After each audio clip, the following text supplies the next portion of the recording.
او د الله د دین سره چې د چا تعلق راغلی دی هغه د تعظیم مستحق ګرځیدلی دی د الله سره او د الله د دین سره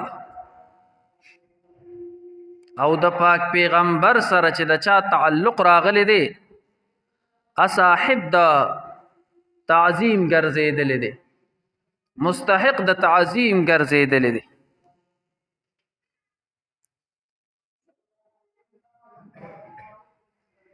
شعائر الله ورته ویل کیږي کوم نه خانو چې د الله سره تعلق دی دې ته شعائر الله ویل کیږي او د دې په تعظیم کې د دې په ادب کې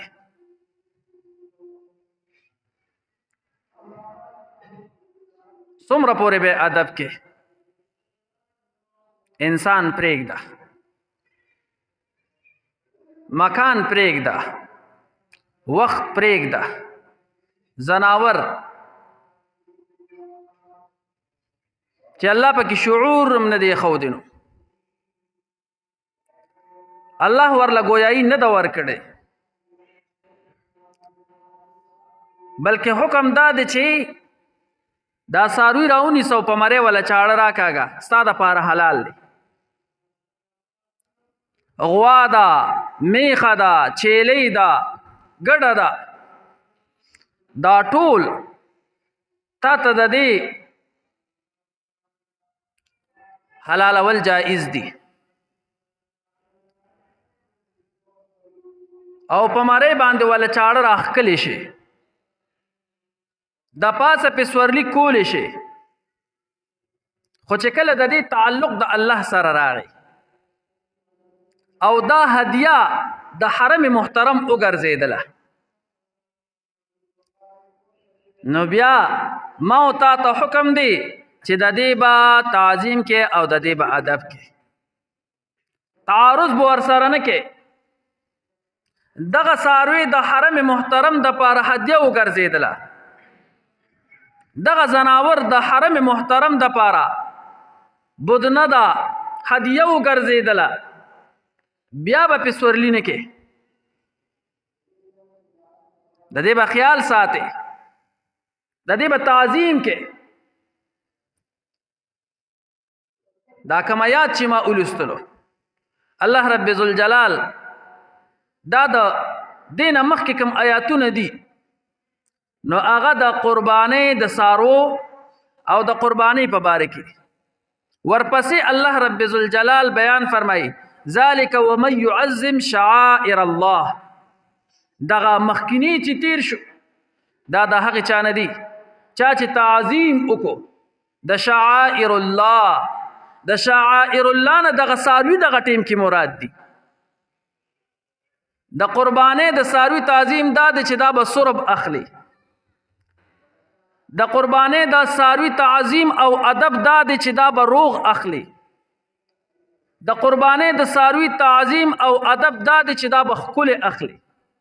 د هر څه خپل خپل ادب دی ادب دا نه دی د څاروي چې راشه ته په سجده ورته پرېږده نه د هر څیز خپل خپل ادب دی او بیا چې د دغې څیزونو چا ادب وکړو ومن يعظم شعائر الله چا چې تعظیم او ادب د شعائر الله وکړو نو الله رب ذوالجلال بیان فرمای فإنها من تقوى القلوب د زړونو د تقوا د خبره د زړه تقوا څه ته ویل کېږي وایي چا چې د شعائر الله تعظیم وکړو دا د زړه تقوا ده دا درته زه نه وایم د الله کلام دا وایي ومن يعظم شعائر الله فإنها من تقوى القلوب دا د زړونو د تقوا نه ده نو د الله سره چې د چا تعلق راغی کو هغه څاروي ولې نه دی تا باندې تعظیم لازم دی بیا دغه شانته ته الله سره د کوم څیز تعلق راغلی دی د هغې به ادب کې آیات کې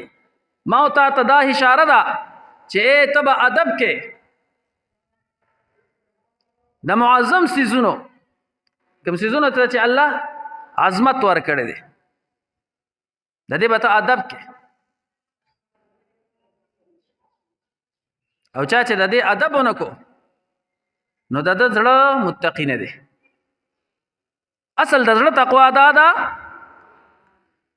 چې د الله سره د کومو څیزونو تعلق دی د دې تعظیم وکړی شي ادب یې وکړی شي.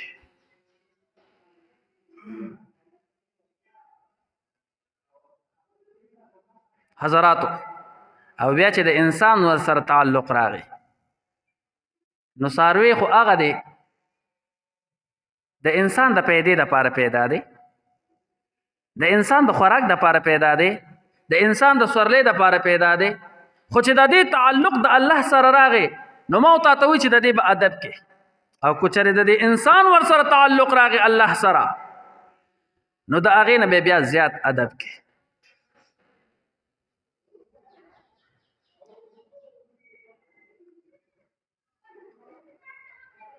مخکینی صحابه درته نه یادوم رسول الله مبارک درته نه یادوم صحابه هم درته نه یادوم د صحابو نه لاندې خلک درته یادوم. اوس امام ابو حنیفه رحمه الله لوی بزرګ تیر شوی دی زمونږ امام دی نعمان بن ثابت رحمه الله.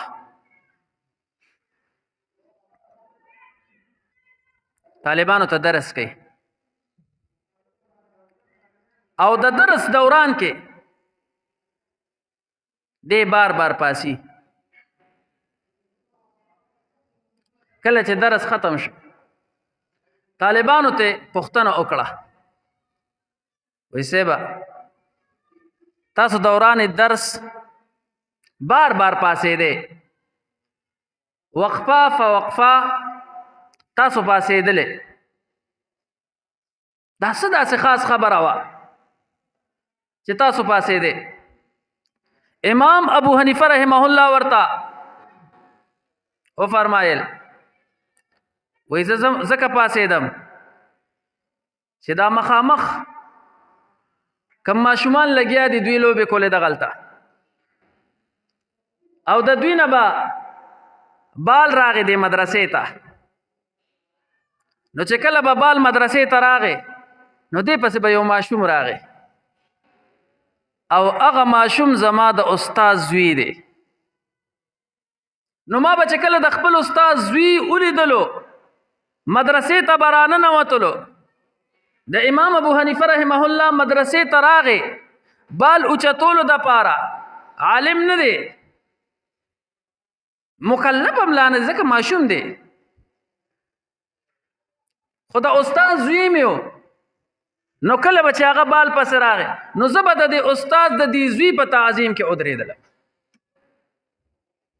ومن يعظم شعائر الله فإنها من تقوى القلوب. دغه زمونږ اکابر دي دومره تعظیم په امام ابو حنیفه رحمه الله کې پروت دی چې د استاد زوی ته ودرېږي درس ورته پرېږدي او د استاد د زوی تعظیم کوي. یو بل بزرگ تیر شوی دی د شاه ولی الله محدث دهلوی رحمه الله هم عصر مظهر جان جانان یو لوی صوفی او یو لوی بزرگ تیر شوی دی دا د قاضی ثناء الله پانی پتی رحمه الله د هغه پیر صاحب دی تفسیر مظهری چې چا لیکلی دی با کمال تفسیر دی د پیر صاحب مظهر جان جانان الله رب ذوالجلال دل نازک طبیعت ورکړو انتهایی نازک طبیعت دومره نازک طبیعت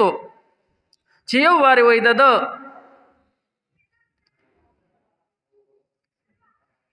بستر نه وا او د جمی شپې وي نیو زنانه رااله چې دی ولیدو د خو بستر نشته نو هغه بوډۍ لاړه او د ته وی چې تاسو د پاره به زه د بسترې غم وکم او تاسو له به نن زه بړستنه جوړه کړم ځکه چې یخني ده دا ورته وی صحیح ده نو دا لاړه او بسترې ولا جوړ کړه چې رویړه نو مظهر جان جانان رحمه الله پروت دی ورته وی زه به اوس پاسم خدا بستر را باندې دا سره واچوم چې کله په بستر ور واچوله سار شو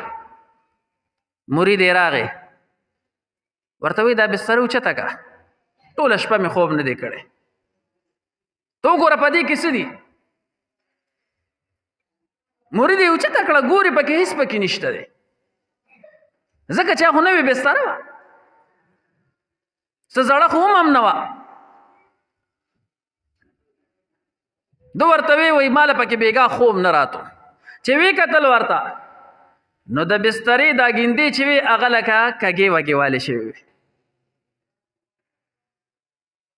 دومره نازک طبیعت والا وی دا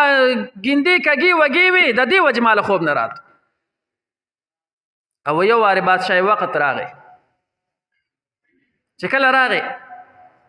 نو وی ده ته ووی چې وبس کمه وی ده ورته وی چې دغه چاټۍ پرته ده او دغه کټورې پې پروت دی ورشي اوبه تې وسکه بادشاه ورغی کله چې اوبه وسکلې واپس راغی نو هغه کټورې چې څنګه پروت هغه یې لږ کوک کېښودو ده تندي له راواچوله وی ته چا باچا کړی په چاټۍ باندې وی د جام د ایښودو چل نه درځي وی تم بادشاه ورشه وی دا نیغ که